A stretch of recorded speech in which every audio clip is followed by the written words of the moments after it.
So I've been contemplating this video for a while. It's a video that I've really put off for so long. I mean, I've actually recorded videos similar to this. However, I just kind of pushed them to the side. I'm like, oh, I'll upload it or I'll put it together, I'll edit it. And then I just never did because I wasn't ready. It wasn't time. It wasn't aligned in the perfect moment. And lately, I've been thinking a lot about how short life is. We're never going to be ready for the perfect moment. We can prepare, we can plan, we can, align with everything in terms of like astrology and the universe, and everything like that. But for me personally, I've just been really contemplating my life and my choices and my purpose, and it's been so difficult because I just get so kind of stuck, and I get really like in my thoughts. I start overthinking, I start getting depression, anxiety, and I want to use kind of this video to help others going through similar situations. It's definitely isolating for me to feel like I am going through this kind of by myself, and I've been doing it for a while because it's a coping mechanism. Whenever I start feeling this way or I start getting in my thoughts, I isolate myself. So I go to my room. Sorry about this. There's like plants flying through the window, but it's okay. It's Mother Nature, and it's a blessing. But I tend to retreat. I don't really like to be social or go out or really do anything. I'll work out, I'll go for a walk and run, be out in nature and everything, but I don't like to be around too many people because I have social anxiety, and it starts to act up when I'm feeling this way, so. But, yeah, so I'm sorry if I'm all over the place. I didn't really plan this out. I was thinking about writing, like, some notes down and kind of having more organized, video for you guys, but I'm like, well, might as well just kind of just roll with it, I feel like it's a little bit more authentic and genuine when you're kind of just speaking from the heart. And of course it is genuine and authentic when you're planning to kind of have everything together, but just for me personally, why am I getting anxiety? I don't think it's weird, like when you're kind of talking to other people about it, people that you don't even know but you want to share your story with, and then like you just don't want others to judge you or see you a certain way when they haven't experienced life with you, they haven't been in your footsteps or been there with you. My biggest thing is that I just want to share my story, and I was abused basically when I was younger by my stepfather at the time. So my father and my mom had gotten divorced when I was about 3 years old, and he was very narcissistic. Like, he was very manipulative and abusive towards my mother. I don't ever think it was physical, not that I can remember or saw, but it was very emotionally and mentally abusive. He never wanted her to work, yet he had 4 children to support, and then a 5th one that wasn't his, but my sister pretty much took on like another mother role for us. And yeah, so he was just very controlling, didn't want her to be around other men, insecure. He had a gambling problem, a drinking problem, so you can only imagine the stress and strain that puts on to a mother of 5 kids. When she had my sister when she was 17, like, she had my brothers when she was about 21, and then she had me when she was about 23. So she was young. I mean, she was working hard. She did everything she could to provide, but my dad just kind of took advantage of that, and he, spent all the money, and he didn't really provide much. And so that took a toll on her mentally. She was just like, I'm done. Like, I can't keep doing this. I can't keep giving him chance after chance. He's gonna keep doing the same shit he promised he wouldn't do, So they got divorced when I was about 3. Immediately after, she had met a man at her job, and they ended up talking, getting to know each other, and then he ended up moving into our house at the time, which was, I guess, fine. I mean, me and my brothers were like, oh, what's this? Like, a new person, okay. Not really thinking about our father, and at first he was amazing. Like, he charmed his way in, for sure. He was like, all right, I'm taking over. I'm gonna be, I guess, here for us. And we're like, okay, I'm like, whatever. We're young, you're not really thinking about it. How not having your real father around, I guess, affects you. But not only that, someone that you barely know introduced in your life so suddenly and moves in, you're kind of confused, but you're just going with it because, I mean, as long as your mom's happy, I guess that's fine, it's all right. And so, yeah, at first he was amazing, great, and then I was that switch. I like to call it the narcissist switch. It's basically when the narcissist starts off as being amazing, everything you could ask for or dream of, and then they hit that point in their relationship, which was with my mother, and he completely changed. He was like a completely different person. I didn't think that he was even capable of that. He just started being like extremely malicious with his words. He would call my mom names. He would call us names.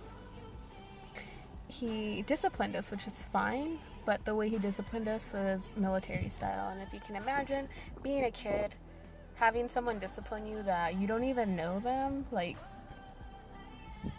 he would literally make us squat on a wall and hold like 5 phone books and just sit there holding them in the palms of our hand for, I don't want to exaggerate, but it felt like hours. And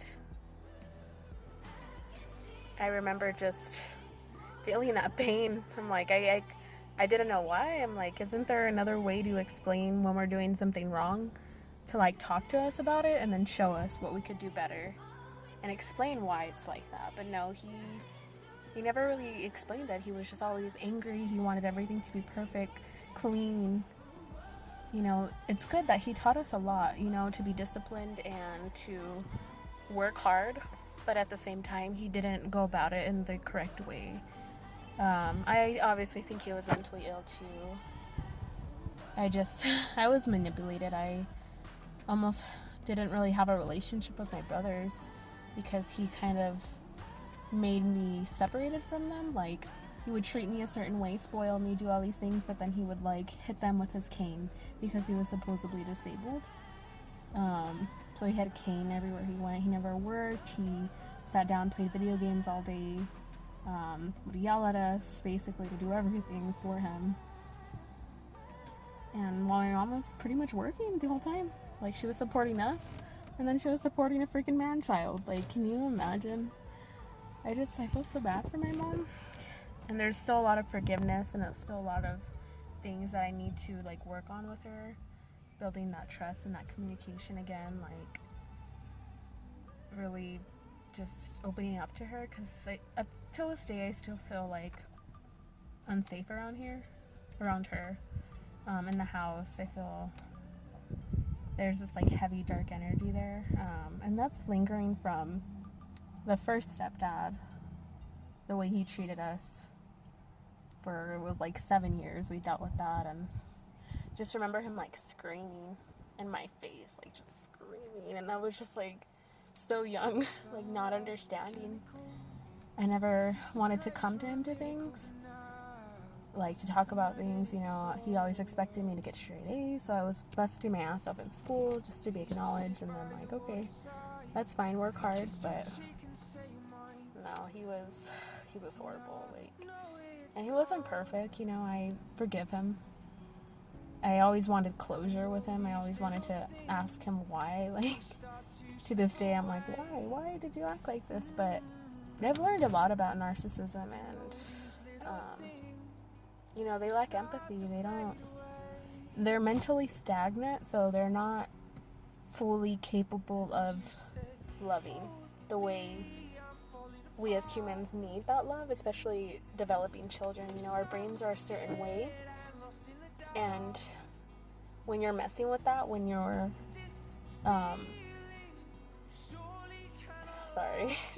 It's rough, like, bringing this stuff up, and I'm sorry if I'm talking too fast, if I'm just kind of rambling, but this is what I need to get out, and I'm tired of holding it back from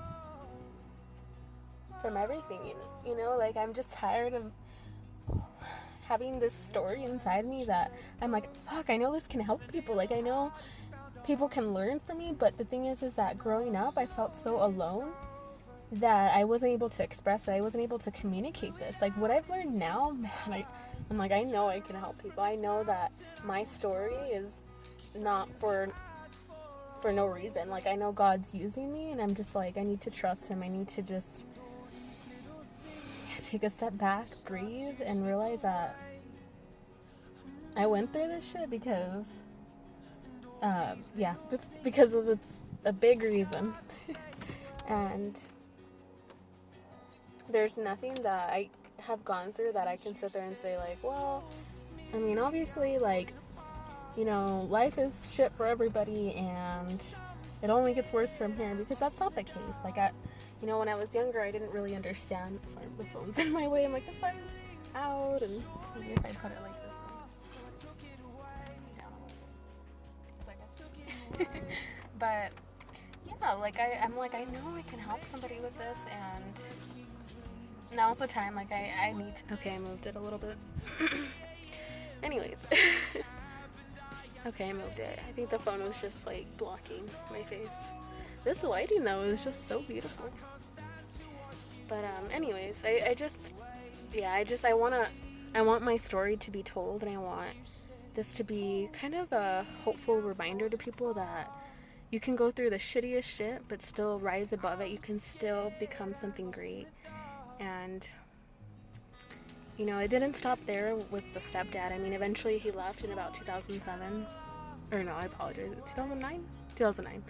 So that happened for 7 years. And then finally my mom was like, I had enough. Like, you're spending all my credit card money. You're not contributing to this household in any way. I mean, yeah, he was watching us. He was taking care of us, but not in the way that a man should. And he, you know, he made us call him dad and everything like that. So I knew him as daddy. Like, dad, that's my dad. And I would still call my biological father dad, but at the same time, I was, like, kind of confused, you know? Because my dad never really treated me like this. It was more so the way he treated my mom. So we would just witness, like, the yelling, the fighting, and everything. And it was more, like, in the background. But, it feels so good to just talk about this. And I want to upload this on YouTube, like, you know, just hopefully make a difference, because when I do get to share this with people that are close to me or that I'm getting to know, it's such a blessing, because they're like, okay, like, now I see what you've gone through. And you know, sometimes it does affect me. It does affect me to the point where I have problems trusting people, opening up. I'm an introvert, but I can be extroverted. It just kind of depends on the environment and if I am comfortable enough with the person. I kind of tend to adapt to my situations, and that's another thing I kind of want to talk about after I talk about this other situation. So what had happened was, after my stepdad left, I would say about a month later, my mom immediately moved in another guy. And you think, like, damn, like, don't you want to be alone? Don't you want to be single and thrive and be with your kids and finally, like, be free? That's all I ever wanted, you know? And man, my depression was horrible. Anxiety was really bad too. But yeah, she moved in this other guy, and immediately, like, they got together, began a relationship. So he was coming into a household that was already dysfunctional, broken, so much sadness and pain. And to this day, that house, I moved back in recently, and I've been having, like, suicidal thoughts and these, like, voices talking to me, and I probably think, like, damn bitch, are you crazy? And it's like, no, I'm not. But I know that if, even with, like, sage and palo santo and things like that I do now, like, there's different coping mechanisms and there's different resources and things that I do now. But I know that house has absorbed a lot of negative energy and has really not been a good place to kind of further progress my life, because I had moved out in it was 2018, November. So I was out for about a while and just moved back in the end of July, or like middle July. When that happened, yeah, we just moved everything back, and I was having anxiety. I had to take leave off of work just to kind of get everything together to move out, to kind of get my head right, because I was having these like childlike feelings where knowing I had to go back to a place where I was abused, brought a lot of pain to me, and I was a little bit worried that it was going to come back. I was like, well, maybe I'm in a better place now that I'm not going to experience it. I'm not going to feel it as deeply as I did when I was living there. But no, everything is definitely still there. You can move, you can travel, you can do everything. But if you don't deal with the inner turmoil that's within you, it's going to wreak havoc on your life. And that's what it's kind of been doing recently. There's these crazy thoughts that I've been having, and just things that I haven't really experienced in a couple months. I mean, I definitely went through a lot this year, don't get me wrong. I went through a breakup, another heartbreak, but I also learned a lot, and I've grown a lot. I've became more independent, self-sufficient. I've really accomplished a lot of my goals. I was able to pay off my car, have my apartment, and so those are the things that I kind of use to my advantage when I'm trying to focus on the positives. Like, I'm like, oh, okay, well, I went through this, but I also gained this, and so when I do that, it kind of helps me expand my mind. It helps my thoughts flow. Like right now, I'm looking at the sunset. I'm in my car, but I'm able to be around nature. There's this like really awesome place. I'll be able to show you.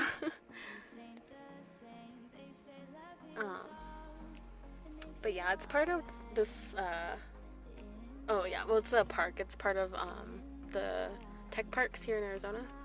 So it was really nice because I would come out here sometimes during my lunch and just go for like a run or a walk, or just kind of sit down and relax, kind of get away from the call center madness. Yeah, so that's pretty much, an overview of that with my life and everything. But basically that last situation that I was going to talk about with the guy was when they had gotten together, I was still going through all that shit, and I was like, oh, like, Mom, just take it easy, but the thing with her is that her father wasn't really there. He wasn't really affectionate, very strict, like very stingy with his money. He treated my grandma horribly. So you can see how patterns repeat themselves. They don't get fixed unless you actively choose to correct them. If you're not conscious and kind of fixing those situations, they repeat in your life, and they're going to keep repeating until you learn the lesson.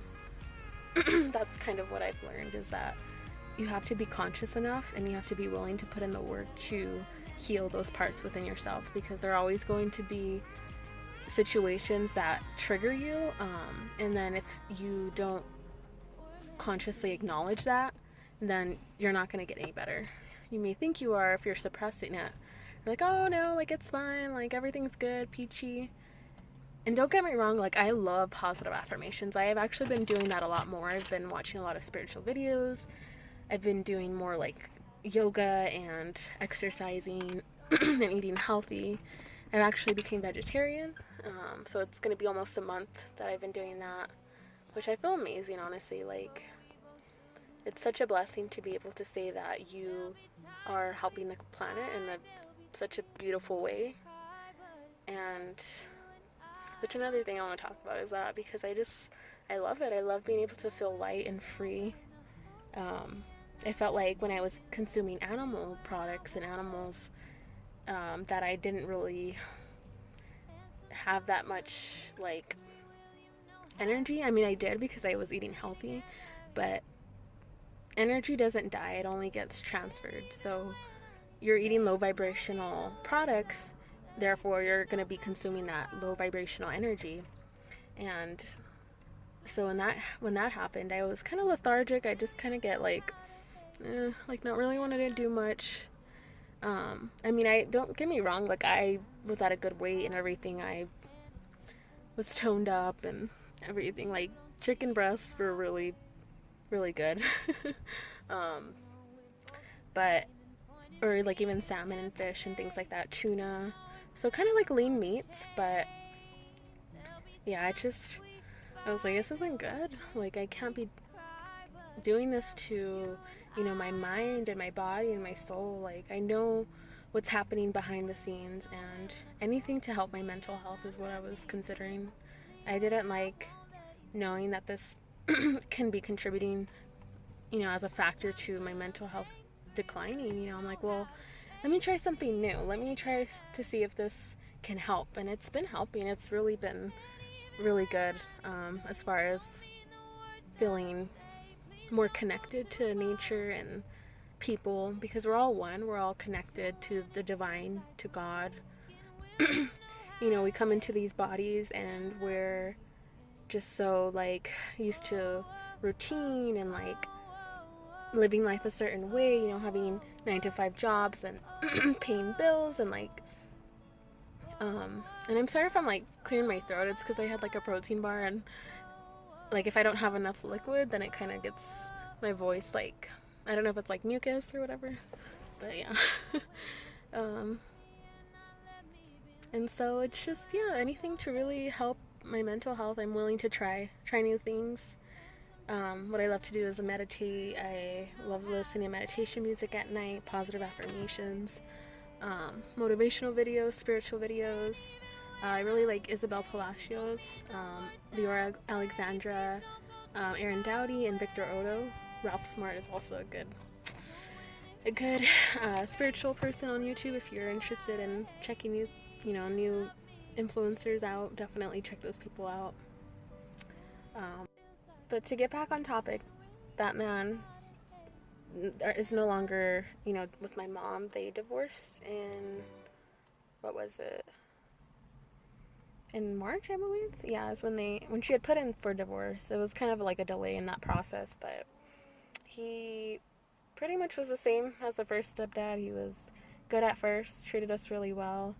And I'm not saying we're perfect, like we did everything right. We never did anything wrong in terms of like doing what we needed to do and everything like that. Like, I admit we were probably a hassle. We were teenagers at the time, so we were transitioning from middle school to high school, doing what we needed to do, but also maybe slacking in some areas. So I know how some things can affect a person's well-being, and he was living through that, but there wasn't enough time on our part to heal. There wasn't enough time to really process one person to another. It was just happened so fast that we're like, dude, like, come on.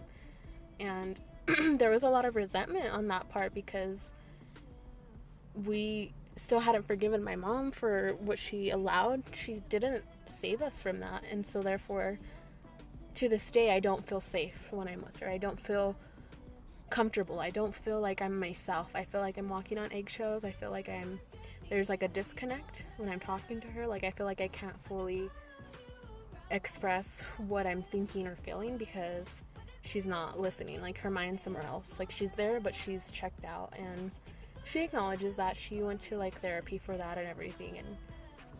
And at this age, there's like so much I've learned and that I'm trying to utilize and implement in my life. And I'm trying to use what's helping me to help other people. And I really want us, like as a family, to get together, to get closer. And I'm really close with my brothers. I am extremely close with them. We experience the same things together, so therefore we kind of have a better understanding. We're able to like talk about it, which I love, because we just have these like deep talks with each other, and we're able to kind of connect the dots. We're like, oh, this is why this happened, and this is why we reacted this way, or this situation caused us to see it this way, and this is how we're feeling. And so like things like that kind of helped us heal in a lot of aspects, which I'm so grateful for. I'm so happy. I'm just thankful that I have that kind of support system. Like I know that I'm not alone in this, and sometimes I'm like, well, nobody else understands. It's just me and them, blah, blah, blah. And there's people that have gone through similar situations. It's just the fact that, like, in those moments, we were all we had, you know what I mean? So when I do deal with stuff and problems, it's hard to ask for help because I was so used to dealing with stuff on my own and not being able to rely on my mom or, like, go to other people to help me through it. I did see a counselor in 8th grade and a psychologist, and I was able to go to therapy for a few sessions with my mom's insurance. And then this year I was kind of forced to ask for help again. I went to go see a psychiatrist, and I was kind of searching for, like, spiritual therapists. But no, I was definitely pushed. Working at a call center is no joke. I've learned and grown a lot. I definitely found my voice. I'm able to be more present and listen and use my empathy for good. But it's also draining because I kind of have to keep recharging. When I do, it's like they take it all away, But it's definitely rewarding work, and I couldn't have been more grateful for my supervisor and the company itself for what they provided. The benefits, the pay was amazing. But sometimes you just gotta do what's best for your mental health, and it got to the point where it was becoming toxic to me, where I just was having these, like, suicidal thoughts and thoughts about, like, cutting myself and just wanting to run away from the situation, but knowing I was stuck to, like, a desk and knowing that I couldn't get out. And of course, I mean, I could, use, there's, like, this aux cord to, like, get out of certain, of, like, not when you're on the call, but, like, when you would go on break or put yourself on a personal. So those were options. It was just very debilitating work. You have to really be mentally strong for that. And I can say at this point in my life that I'm not as mentally strong as I'd like to be, but I am working on it. I am a work in progress. I'm growing. I'm learning every single day. Despite the bad days for my mental health, there are a lot of positives and good days. You have to wake up with a heart of gratitude. You have to look at the world and understand that you're blessed. You have so many opportunities that a lot of people would kill for this, you know what I mean? And that's what I have to remind myself. I'm like, well, at least I have a job. At least I'm able to drive my car and go to work and, like, be able to even work, Like, it's such a blessing, the fact that I can buy my healthy food that I like to eat and, occasionally, like, splurge on myself. I don't buy designer makeup or, like, really, designer clothes or anything like that. I'll go to Ross or, like, Burlington, TJ Maxx, department stores, I never really grew up on, like, having a lot of things, with my mom not having very much money. Like, I used to, like, Goodwill and, like, Savers, and I'm okay with that. I'm not like, oh, I wish I had this and this. Like, I'm very appreciative, and I've been trying to be more grateful for my blessings and not take advantage of the kindness of others. And my psychiatrist, he did diagnose me with borderline personality disorder. And for anyone that doesn't really know what that is or have heard and kind of is pushed away by it, it's just a personality disorder that causes you to feel things differently and see things a little bit differently than average people. Things just feel a little bit more extreme to you. Reactions to circumstances are not normal compared to what is considered normal. You have abandonment issues, just scared of being alone, tendency to self-harm, self-sabotage, unstable relationships, unstable mental health. So those are some of the symptoms. And I mean, I guess I've kind of always known in the back of my mind, but I didn't really understand what was causing it. Like, I knew I had anxiety, I knew I had depression, but I didn't think that it was because of borderline personality disorder. I didn't understand what that was, and I guess now I do. So I'm bettering myself, I'm helping myself, I'm gonna be able to eventually be a success story. I wanted to go to school for a while, and I kept putting it off because I was like, I'm not ready. Like, how am I able to go to school for something that is going to trigger me beyond belief to be able to help others if I'm not fully healed? And I think this process is going to be good because I'm going to heal in the process. I'm going to be able to learn and implement what I've gained to my advantage, to say that, oh, I went through that, so I kind of have a better understanding than some of the psychiatrists that haven't, and the healthcare industry, I've really come to realize, is they don't have the best interest at heart, and it's kind of sad. I mean, I'm working for Optum RX, which is the pharmacy benefit manager of United Healthcare.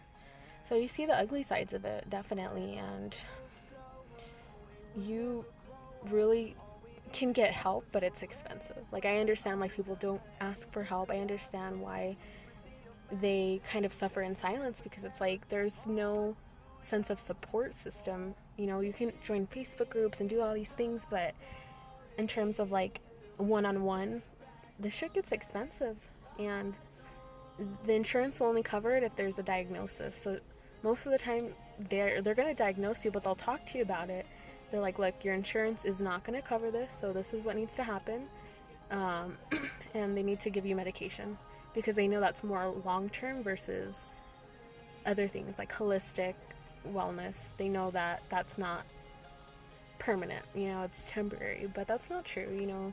A lot of holistic practitioners have the whole body, mind, soul, everything in consideration. They use that to diagnose you, I guess, and instead of just treating the symptoms with medication, they actually dive deep and they figure out, okay, what did you go through? How did this affect you? What are you watching? What are you eating? What are you drinking? What are you consuming in all aspects? What are you listening to? So music.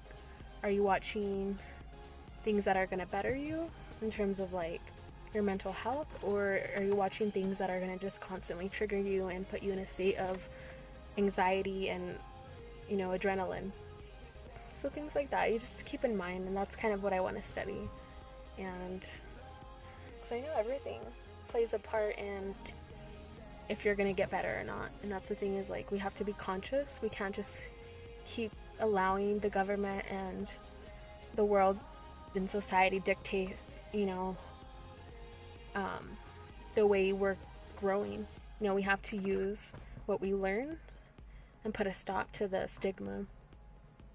And I'm excited. This journey has been painful, to say the least, but growth is necessary, and growth is beautiful and messy and all types of things, but life's too short, and why not make the most of it, Why not do what makes us happy and be with what makes us happy? Follow our goals and dreams and do everything that we want to do, because if reincarnation does exist, I mean, maybe we'll be back. I don't know, but just life is going to be, in the meantime, really using our lessons and getting rid of our karma and just getting better. So I hope kind of my story, stormy, it is looking like it's going to rain. But I'm sorry if I was all over the place. I just wanted to get this out there, and I'm finally just like, fuck it. Like, what am I gonna lose? Like, just share it. And I do share. I do share with people around me sometimes. I shared with my supervisor. I've shared with people growing up, but I think social media really allows us to take full advantage and put it out there and kind of inspire others, and maybe even get more supporters to kind of go over this with and connect with. And yeah, but I hope this can help some people. I really genuinely care, and if there's any questions that you guys have, or if there's anything that you'd like to talk about or discuss with your personal life, I'm open ears. I'm gonna be there for as much people as I can, and I just want to make a difference in this world. And I'm like, I'm fucking ready. Like, let's do this shit. Like, there's nothing stopping me except for myself, those limiting beliefs, and I have to change that. I have to rewire my brain. I have to, everything that I went through did change my brain chemistry and did change me, but my higher self is who I truly am and who You guys truly are. You know, there's the ego, there's our critic, our self-critic, and then there's our higher self. Again, we come into these bodies with a certain life contract to go through certain things, meet certain people, and then that's to, you know, further our spiritual growth and our consciousness. So yeah. I'm sorry if I'm rambling. I love to talk, and sometimes my mind wanders from topic to topic, and I'm like, I want to get this out, but at the same time, I'm like, I want people to I want to make sure that they're understanding what I'm saying. But anyways, I hope you guys have a great rest of your day, your night, your week, everything, and yeah, I'm gonna do my best to, I guess, start this channel up. If I do start it, I mean, I already have my channel. I just would post like random videos and stuff, but I think I need to stop being scared and limiting myself, you know, and because it's my life, it's my choices, everything that I do is gonna be for the world and myself and God. And I pray, you know, I believe there's angels around us constantly. There's signs constantly around us. We have to just kind of look around and be present. But I'm constantly seeing like repetitive numbers. I see like 777, 333, and I'm like, they're watching me. I see them. Yeah, and I hear songs, you know, sometimes, or when I'm thinking about someone, I get a text message or a call. Yeah, it's beautiful. You really just have to be connected, you know, and just really take care of yourself mentally, physically, emotionally, spiritually. You know, eat clean foods, alkalize your body, you know, consume greens and organic protein and fruits and veggies. Stop eating so much junk food and fast food, because when you create your food, when you produce your food, like, you feel a lot better energetically, I've noticed. You know, get your body moving in certain ways, whether it's dancing, yoga, weightlifting, anything to get your body getting those, what is it called? Endorphins, there you go. I'm like, what is it? Yeah, and just do things that are going to make you happy, because when you're feeling drained and low, it's because your soul is needing something to feel better. And it's easy to turn to drugs and alcohol to numb that pain. You know, I've been there, definitely. I'm actually on antidepressants. I've been on it for 8 years. It's escitalopram. I've been on and off it. Tried to wean myself off. Wasn't successful. I ended up in like the mental hospital. You just got to be careful with it, you know. If you're gonna take it, be committed to it and be consistent. Don't be like me, where I'm like, oh, I feel so much better, and then like, because those medications they're there to help you, and they do work. So when you're not taking them, you notice it right away. Your body suffers from withdrawals. So, you know, just take your time, take it easy. There's alternatives, but sometimes you need medication. There's no stigma around that. I mean, there definitely is in certain aspects, but coming from me, I definitely support you 100%. And yeah, life's beautiful. We're beautiful. We gotta tell ourselves we're smart, we're intelligent, we're beautiful, we're creative, funny, outgoing. Anything we want to change about ourselves, we can change it. We just gotta rewire our brain, our subconscious.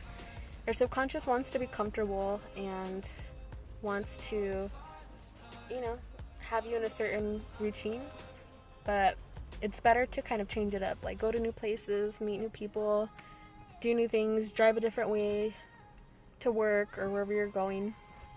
Just constantly keep it moving, because I've noticed, like, where your eyes, if you're constantly like glued to your phone or like TV, like you're not really experiencing new things, your senses become dull. Reality doesn't seem real anymore. You're kind of dissociating, which that's something that I've suffered from for a lot, was dissociation. But if your eyes are actually looking at like the real world, you know, you're just gonna be more content. Your mind's gonna be clearer. You're not gonna be as stressed because you're not absorbing as much negative energy. You gotta be balanced. You have to, like in the morning, especially when you wake up, those hours are so critical to your well-being. Like if you're not utilizing that time well, the rest of your day is not going to be as great as it could be. The potential's there. You just have to control it, because that's your time. You're waking up, your subconscious is so vulnerable. If you immediately put on the news or scroll on social media, those companies, those apps are dictating your life, basically. They're dictating the way you see life, the way you view it. And maybe you're like, oh no, I'm just scrolling. It's mindlessly, exactly. And that's how they get you, because you're not paying attention, really. You're just kind of doing it just to pass time when you could be using that time for other things that are going to better you. And that's another thing I've been thinking about too, is like with companies, is like use your time and money wisely, because this is your life, this is your only life, and if you're gonna do it, you might as well do it well. Do what makes you happy. So anyways, much love, and keep working hard, keep striving for your goals, keep doing what you gotta do, and no matter what, don't stop loving, because everything comes from your heart. When you're manifesting, manifest from your heart, not just your mind. You can't just think something, you have to feel it completely, fully. And yeah, you can change your beliefs, so that's all you gotta do. Much love. Thank you for listening. Have a good one.